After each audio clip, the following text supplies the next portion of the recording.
ನೀವಾ? ಎಸ್, ನಾನೇ ಸರೋಜ, ಈ ಊರಿನ ಗರ್ಭ ಶ್ರೀಮಂತ ನಂಜೇಗೌಡ. ಎಲ್ಲಿ ನಿನ್ನ ಗಂಡ ಹಾಗೂ ಮಾವ ಕಾಣ್ತಾ ಇಲ್ಲ, ಎಲ್ಲಿಗೆ ಹೋಗಿರುವೆ? ನೋಡಿ, ಅವರು ಹೊರಗಡೆ ಹೋಗಿದ್ದಾರೆ. ಬನ್ನಿ ಗೌಡ್ರೆ, ಕುಳಿತುಕೊಂಡು ಮಾತಾಡಿ. ಸರೋಜ, ಕುಳಿತುಕೊಂಡು ಮಾತನಾಡುವುದರಲ್ಲಿ ಏನಿದೆ? ನೀ ಹೂ ಅಂದರೆ ನಿನ್ನನ್ನು ಹೂ ಮಂಚದ ಮೇಲೆ ಮಲಗಿಸಿ ಮಾತನಾಡಬೇಕೆಂಬುದೇ ಈ ನಂಜೇಗೌಡನ ಆಸೆ. ನಿಮ್ಮ ಮಾತಿನ ಅರ್ಥ? ಅರ್ಥ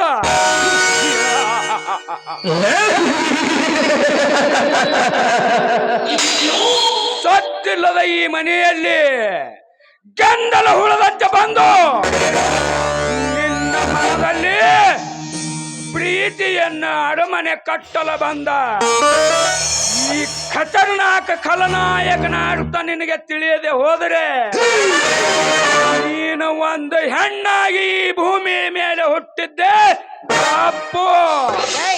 ಮೊತ್ತ ಕಾಮುಕ, ನೀನೀಗ ನನ್ನ ಅರಮನೆಯನ್ನು ಕಟ್ಟೋದಕ್ಕೆ ಗೆದ್ದಲು ಹುಳುವಾಗಿ ಬಂದರೆ ನಿನ್ನ ಕಚ್ಚಿ ಸಾಯಿಸೋದಕ್ಕೆ ಘಟ ಸರ್ಪವಾಗಿ ಬರ್ತಾನೆ ನನ್ನ ಗಂಡ.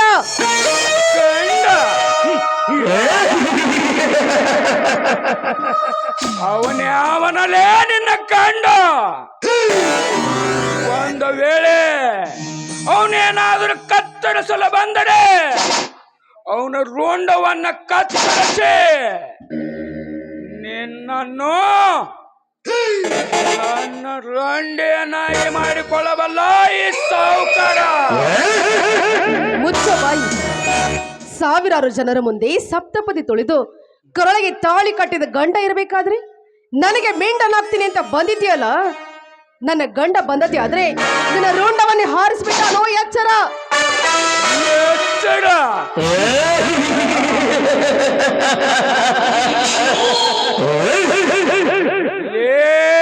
ಸರೋಜ, ಒಂದು ವೇಳೆ ನಿನ್ನ ಗಂಡ ನನ್ನನ್ನು ರುಂಡಾಡಿಸಲು ಬಂದರೆ ಮೆಟ್ಟಿ ಶೀಳುವೆ ಅತ್ಯಂತ ನನ್ನ ಮಗನನ್ನು.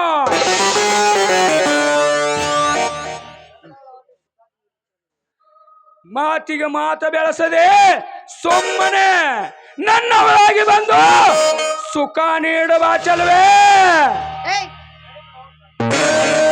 ದೂರ ಸರ್ ನಿಂತು ಮಾತಾಡೋ ಕಾಮುಕ. ನೀನಂತ ಕಾಮುಕರಿಗೆ ದೇಹವನ್ನು ನೀಡೋದಕ್ಕೆ ನಾನೇನೋ ನೀತಿಗೆಟ್ಟ ಹೆಣ್ಣಲ್ಲ. ಹೆಚ್ಚಿಗೆ ಮಾತಾಡದೆ ಹೊರಟು ಹೋಗಲಿಂದ. ಹೊರಟು ಹೋಗಲು ಬಂದಿಲ್ಲ ಸರೋಜ. ಸೌಂದರ್ಯದ ಸಾಗರದಲ್ಲಿ ತೇಲಾಡುತ್ತಿರುವ ಈ ನಿನ್ನ ರೂಪವನ್ನು ಮೆಚ್ಚಿ, ಈ ನಿನ್ನ ಶೀಲದ ಬುದ್ಧಿಯನ್ನು ಬೆಚ್ಚಿ, ನಿನ್ನ ಶೀಲದ ರುಚಿ ನೋಡಲು ಬಂದಿರುವನು ಶರವೇಗದ ಸರದಾರ.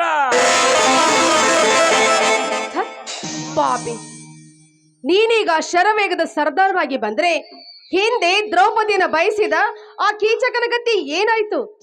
ನೀನು ಮೇನಕೆಯನ್ನು ಬಯಸಿದ ಭಸ್ಮಾಸುರ ಏನಾಗಿ ಹೋದ? ಅವರಂತೆ ನೀನೀಗ ನನ್ನ ಕೆಣಕೋದಕ್ಕೆ ಬಂದದ್ಯಾ ಅಂದ್ರೆ ಈ ಸಮಾಜದಲ್ಲಿರೋ ವೀರ ಗರತಿಯರು ನಿನ್ನ ಕೊಚ್ಚಿ ಹಾಕುತ್ತಾರೆ. ವೀರ ಗರತಿಯರು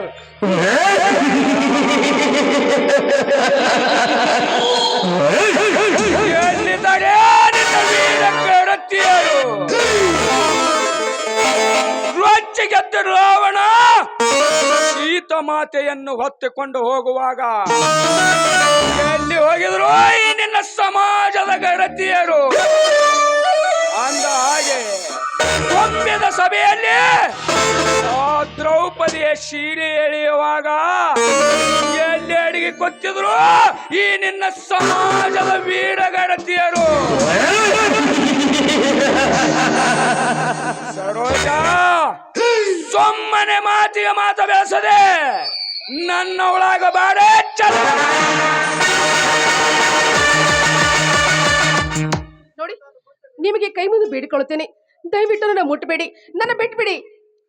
ಬಿಟ್ಟು ಬಿಡುವೆ ಚಲುವೆ, ಬಿಟ್ಟು ಬಿಡುವೆ. ಆದರೆ ಈ ನಂಜೇಗೌಡ ಹೇಳಿದಂತೆ ಒಪ್ಪಿದರೆ ಮಾತ್ರ. ಸರಿ, ನಾನೀಗ ಏನ್ ಮಾಡ್ಬೇಕು ಹೇಳಿ ಶ್ರೀಮಂತ್ರೆ? ನೋಡು ಸರೋಜ, ಆ ಗಜೇಂದ್ರನನ್ನ ಕಟ್ಟಿಕೊಂಡು ಆ ಬಡತನದಲ್ಲಿ ಈ ನಿನ್ನ ಸೌಂದರ್ಯವನ್ನು ಹಾಳು ಮಾಡಿಕೊಳ್ಳುವುದಕ್ಕಿಂತ ನನ್ನವಳಾಗಿ ಬಂದರೆ ಬಂಗಾರದಲ್ಲಿ ಶೃಂಗಾರ ಮಾಡಿ ನಿನ್ನನ್ನು ಮುದ್ದಿನ ಮಡದೆಯನ್ನಾಗಿ ಮಾಡಿಕೊಳ್ಳಬಲ್ಲ ನಂಜೇಗೌಡ. ಹೌದು, ಸದ್ಯಕ್ಕೆ ಈ ಶ್ರೀಮಂತರು ಹೇಳೋ ಮಾತು ನಿಜವಾಗಿದೆ. ಈ ಬಡತನದ ಬಾಳನ್ನು ಇಲ್ಲಿ ಅನುಭವಿಸೋದಕ್ಕಿಂತ ಇವರು ಹೇಳಿದ ಹಾಗೆ ಇವರ ಆಸೆ ಈಡೇರಿಸಿ ನನಗಿಷ್ಟ ಬಂದ ಹಾಗೆ ಬದುಕೋದೇ ಒಳ್ಳೆಯದು. ಹಾ ನೋಡಿ ಶ್ರೀಮಂತ್ರೆ, ನಿಮ್ಮ ಮಾತಿನಂತೆ ನಾನೀಗ ಒಪ್ಕೊಳ್ತೀನಿ. ಆದ್ರೆ ಎಂಥ ಪರಿಸ್ಥಿತಿ ಬಂದ್ರೂ ನೀವು ನನ್ನ ಕೈ ಬಿಡೋದಿಲ್ಲ ತಾನೆ? ನೋಡು ಸರೋಜ, ಸಪ್ತಪದಿ ತುಳಿದು ಬಂದಂತೆ ನಿನ್ನನ್ನು ನನ್ನ ಧರ್ಮ ಪತ್ನಿಯಾಗಿ ಇಟ್ಟುಕೊಳ್ಳುವೆ. ಈ ಮಾತು ನಿನ್ನ ಅಣೆಯಾಗೂ ಸತ್ಯ. ಈಗ ನನಗೆ ಶಾಂತಿ ಆಯ್ತು. ಇನ್ನು ಮುಂದೆ ನನ್ನ ಬಾಳಿಗೆ ನೀವೇ ಚಂದಿರ.